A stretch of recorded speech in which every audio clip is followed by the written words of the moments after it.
Servants, Sons, and Daughters came out of this process with God where He was just leading me into understanding more about my relationship with Him as His child and really why that matters.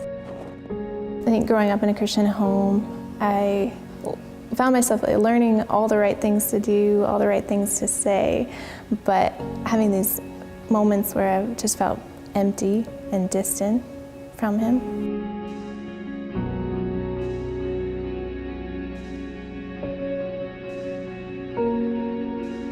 In Ephesians 3, Paul talks about this relationship that he desires the people to have, and he says he's praying for them to be strengthened by the Holy Spirit to understand just how great, how high, how deep, how wide the love of God is.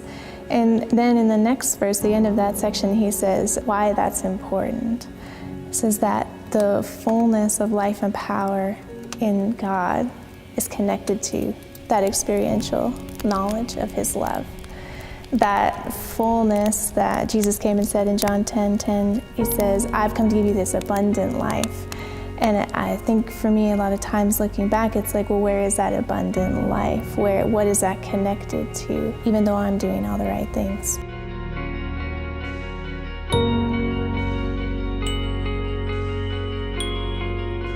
My hope for people when they read this book is just that it will either begin them on or meet them somewhere on the journey to knowing God more.